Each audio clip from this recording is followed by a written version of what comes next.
ማለዳ የመጣ ስታነቃኝ እንደምን አደራችሁ ክቡራትና ክቡራን የምፅዓቱ አዋጅ ነጋሪ አገልግሎት አድማጮቻችን፣ ሰላም ለእናንተ ይሁን። የማለዳ ቁርሳችንን አሁን ጀምረናል። አዘጋጅ እና አቅራቢ ፓስተር አለማየሁ ነሞ። መልካም ጊዜ ሆነላችሁ። ከሕይወት ምንጭ ውሃ ስታረካኝ ሰላም ጤና ይስጥልን። እንደምን አደራችሁ። ይህ በምፅዓቱ አዋጅ ነጋሪ አገልግሎት እየተዘጋጀ የሚቀርብ የማለዳ ቁርስ ፕሮግራማችን ነው። ወደ ዛሬው የማለዳ ቁርስ ፕሮግራም ከማለፋችን በፊት ይህንን ማለዳ በምሕረትና በቸርነቱ የሰጠንን እግዚአብሔር አምላካችንን አብረን አመስግነን ወደ ዛሬው የማለዳ ቁርስ እናልፋለን። የዘላለም አምላክ እግዚአብሔር ሆይ በጌታ በኢየሱስ ክርስቶስ ስም ስለዚህች ስለተባረከች ማለዳ ስለሰጠን ጊዜ ሁሉ እናመሰግንሃለን። ክብር ምስጋና ከዘላለም እስከ ዘላለም ለታላቁ ስም ይሁን። ሁሉን ለስም ክብር አሳልፈን ሰጠን። ቃልህን ባርክልን። የቃልህን ብርሃን በሕይወታችን እንዲበራ በኢየሱስ ክርስቶስ ስም እንጠይቃለን። በሕይወታችን ሁሉ መልካምነትህን፣ ምሕረትህን፣ ቸርነትህን ግለጥ። ይህ ማለዳ በፊትህ የተባረከ ይሁን በኢየሱስ ጌታ ድንቅ ስም። እንግዲህ እየተመለከትን ያለነው የአንደኛ ጴጥሮስ መልእክትን ምዕራፍ 1 ነው እየተመለከትን ያለነው። በትናንትናው ዕለት ቁጥር 16ና 17ን ለመመልከት ሞክረናል። 15፣ 16፣ 17 ዳሩ ግን እኔ ቅዱስ ነኝና ቅዱሳን ሁኑ ተብሎ ስለተጻፈ የጠራችሁ ቅዱስ እንደሆነ እናንተም ደግሞ በኑሯችሁ ሁሉ ቅዱሳን ሁኑ ይላል። እንግዲህ በሰው ፊት ሁሉ ብርሃናችን በርቶ ደምቆ እንዲታይ ለሰዎች ሕይወት ምስክሮች እንድንሆንና የእግዚአብሔር ሐሳብና ፍቃድ በዘመን መካከል በእኛ ሕይወት እንዲፈጸም እኛም እሱን መምሰል አለብን። በኑሯችን ሁሉ ቅዱስ ሆነን መታየታችን ለእኛም ለእግዚአብሔር መንግሥት መስፋት፣ ሌሎች ከጨለማ ወደ ብርሃን ለሚመጡትም ከፍተኛ አገልግሎትና ጥቅም ነው። ዛሬ በቤተ ክርስቲያን የጎደለን ነገር ብዙ የምንነቀፍባቸው ነገሮች ንግግራችንና ተግባራችን አለመገናኘታቸው፣ ትምህርታችንና ሕይወታችን አለመጣጣማቸው ያስከተሉብን ችግሮች ናቸው።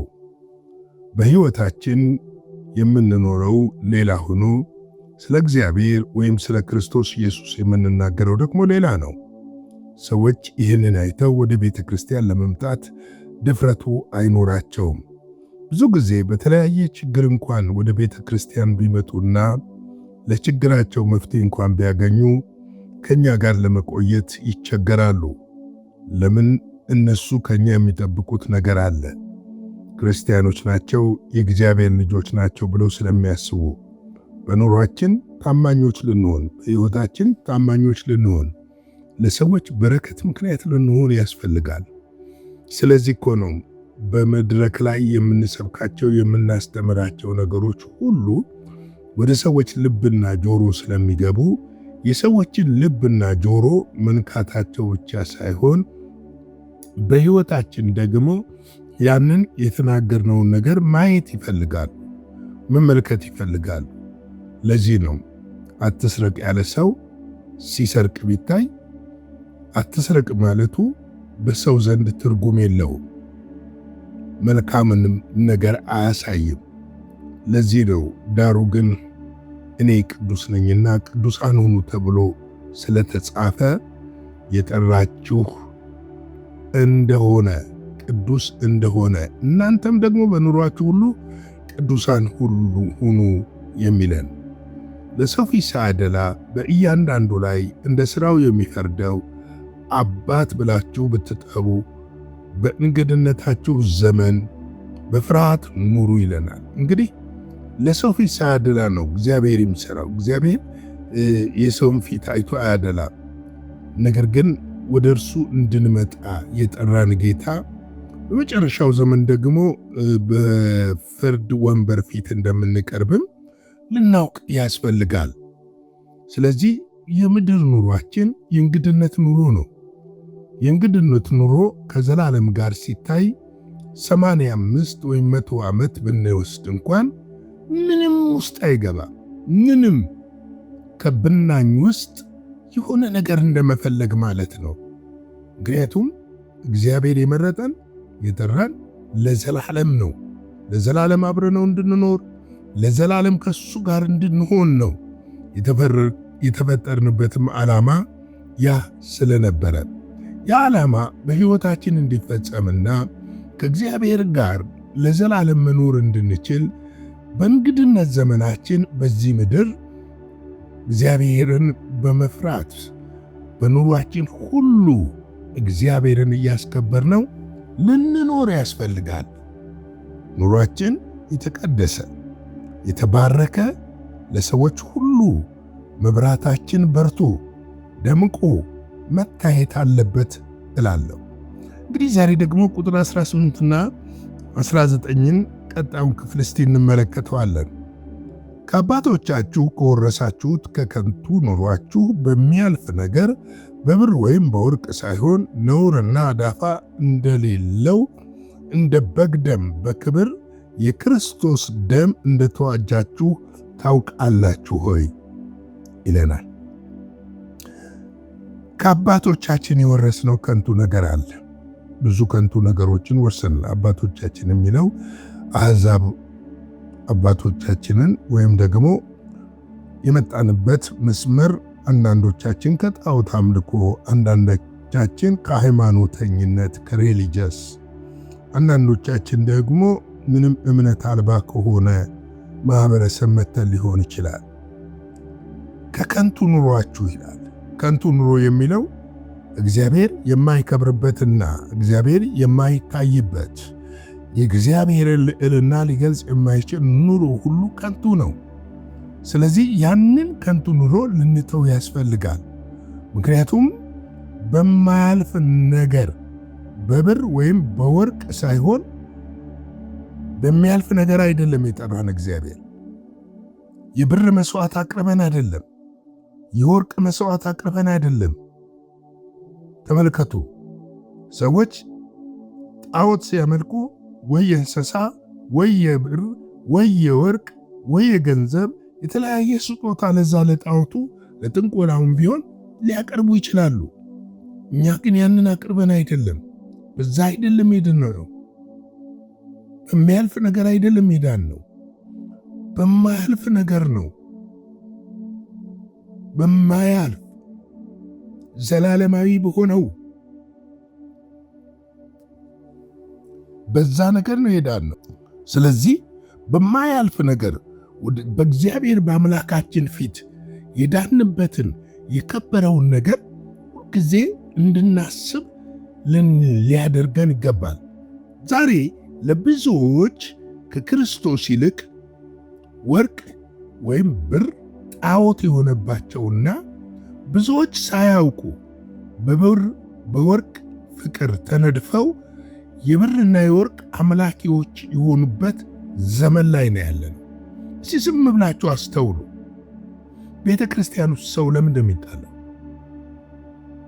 ይህንን አይታችሁ ታውቃላችሁ? አጥነታችሁ ታውቃላችሁ? ለምንድን ነው አንዱ መሪ ሌላው ተመሪ መሆን የሚፈልገው? ሁሉም ሰው መሪ መሆን የሚፈልግበት ለምን ይመስላችኋል? ለሁለት ነገር ነው። አንድ ስልጣንና ክብር ሲሆን፣ ሁለተኛው ደግሞ ገንዘብ ነው። ገንዘብ ጌታ ኢየሱስ ክርስቶስ ጣዖት እንደሆነ ተናግሯል። አምላክ እንደሆነ ተናግሯል። ለሁለት ጌቶች መገዛት አትችሉም ብሎ በግልጽ ነግሮናል። በግልጽ አስተምሮናል። እንልከቱ ሰዎች ግን የዚህ ባሪያዎች ሆነዋል። እንደውም አንዳንድ ሰዎች በድፍረት የሰው ሕይወቱ 95-99% ብር ነው ብለው የሚያምኑ አስተምህሮቶች ያላቸው ቸርቾች እንዳሉ ከመዳን ይልቅ ይህንን የሚያጎሉ የሚያሳዩ ክርስቶስን በምድራዊ ብርና ወርቅ የሸፈኑ ሰዎች እንዳሉ ደግሞ ልናውቅ ያስፈልጋል። ነገር ግን እኛ በሚያልፍ ነገር በብር ወይም በወርቅ ሳይሆን የዳነው በዛ መስዋዕት ሳይሆን ነውርና አዳፋ እንደሌለው እንደ በግ ደም በክቡር የክርስቶስ ደም እንደተዋጃችሁ ታውቃላችሁ ይላል። የእኛን ደም የልጁ ደም ስጦታ ነው የዋጀን። የልጁ የኢየሱስ ክርስቶስ ደም ነው ያጠበን። የበግ ደም እንኳን አይደለም። ክርስቶስ በመስቀል ላይ መስዋዕት ሆኖ ስለ ኃጢአታችን መከፈል የሚገባውን የደም ዋጋ ከፍሎ በደሙ አጥቦ አንጽቶ ልጆቹ አደረገን። ያ የከበረ ደም ነው። ኃጢአትን ያነጻ ደም፣ የኃጢአትን ስር መንግሎ የጣለ ደም ነው። የልጁ የኢየሱስ ክርስቶስ ደም ከኃጢአት ሁሉ ያነጻል የተባለበትም ትልቁ ምክንያት ይሄ ነው። ስለዚህ በክብር በክርስቶስ ደም እንደተዋጃችሁ ታውቃላችሁ ይለናል። የተዋጀነው በብርና በወርቅ በከበረ ድንጋይ ወይም ደግሞ ምድራዊ ነገር ታይቶ ዛሬ በሚጠፋው ነገር አይደለም። የተዋጀነው በኢየሱስ ክርስቶስ ደም ነው የተዋጀነው። ያ ደም ነው የኃጢአትን ግድግዳ አፍርሶ ወደ እግዚአብሔር እንድንገባ መስዋዕት ተደርጎ የቀረበው የበግ ደም ሳይሆን የክብሩ የክርስቶስ ኢየሱስ ደም እንደሆነ ልናውቅ ያስፈልጋል። አንዳንድ ጊዜ ሰዎች ደሙን ሲያግፋፉ ማየት የመዳናችን ምስጢር የሆነውንና የመዳናችን ዋልታ የሆነውን የኔና የናንተን ኃጢአት አጥቦና እኔና እናንተን ቀድሶ ልጆቹ ያደረገበትን ደሙን ማስተዋል አለመቻላችን እጅግ ያሳዝናል። በነገራችን ላይ ዛሬ ስለ ክርስቶስ ኢየሱስ ደም፣ ስለ ኃጢአት መንጻትና መታጠብ፣ ስለ ጽድቅና ቅድስና፣ ስለ ሞትና ትንሣኤ፣ ስለ ዳግም ምጽአት የሚያስተምሩ ቤተ ክርስቲያኖች በጣም በጣም ጥቂቶች ናቸው። ብዙ ቤተ ክርስቲያኖች ትምህርቶቻቸው ታልፋለህ፣ ትሻገራለህ፣ የእንጀራና የወጥ የልብስና የቤት የመኪናና የድንጋይ መሆኑ እጅግ እጅግ ልብ ይሰብራል። ወገኖቼ መመለስ እንዳለብን ላስታውስ እወዳለሁ። ለእኔና ለእናንተ ዋጋ የከፈለው ክርስቶስ ኢየሱስን ነው። እንደ በግ ታርዶ በመስቀል ላይ መስዋዕቱ ሆኖ ደሙ ፈሶ የኃጢአታችንን ግድግዳ አፍርሶ ነፃ ያወጣን፣ ቀንበራችንን የሰበረልን የናዝሬቱ ኢየሱስ ክርስቶስ የእግዚአብሔር ልጅ ነው። ስለዚህ ይህንን በደንብ ልናስተውል ይገባል እላለሁ። በዚህ ማለዳ እንግዲህ ላይክ፣ ሼር፣ ሰብስክራይብ ማድረግ አይረሳ። ከመጨረሴ በፊት አጭር ጸሎትን ጸልይና የዛሬውን የማለዳ ቁርስ በዚህ ላይ እናበቃለን። የዘላለም አምላክ እግዚአብሔር ሆይ ስለሰጠን ስለዚህ ድንቅ ማለዳ እናመሰግናለን። በክቡር ደምህ አጥበህና ቀድሰህ ለእኛ መስዋዕትን ከፍለህ ልጆች ስላደረከን ክብር ምስጋና ለአንተ ይሁን። የልጅ ደም በእኛ ላይ ስላለ ሃሌሉያ። ኃጢአታችንንና መርገማችንን በመስቀል ላይ ስለወሰድከው ለዘላለም ከኛ ስላስወገድከው ራስህን ነፍስህን ቤዛ አድርገህ ስለሰጠን በክርስቶስ ኢየሱስም እግዚአብሔር አምላክ ሆይ ስለዚህ ድንቅ ስጦታ እናመሰግንሃለን። ዛሬም በሕይወታችን፣ በኑሯችን፣ በቤታችን ልጅ ኢየሱስ ክርስቶስ ይከብር ዘንድ እንጠይቃለን። መልካምነትና በጎነት በሕይወታችን ውስጥ እንዲሆን በኢየሱስ ክርስቶስ ስም እንጠይቃለን። ይህንን ቃል በሚሰሙ ሁሉ የልቦናቸው ዓይኖች እንዲበራ ወደ ማስተዋልም እንዲመጡ እግዚአብሔር ሆይ ባሉበት ስፍራ አንተን እንዲመለከቱ የቃልህ እውነትም እንዲበራላቸው በኢየሱስ ክርስቶስ ስም እጠይቃለሁ። ሁሉ ለስምህ ክብር ይሁን። ስለነበረን ጊዜ ተመስገን። ከክፉ ሁሉ ጠብቀን፣ በደምህ ሸፍነን። በኢየሱስ ጌታ ድንቅ ስም አሜን።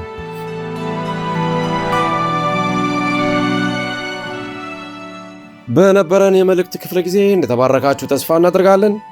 በነገው ማለዳ በሌላ ዝግጅት እንገናኛለን። መልካም ቀን።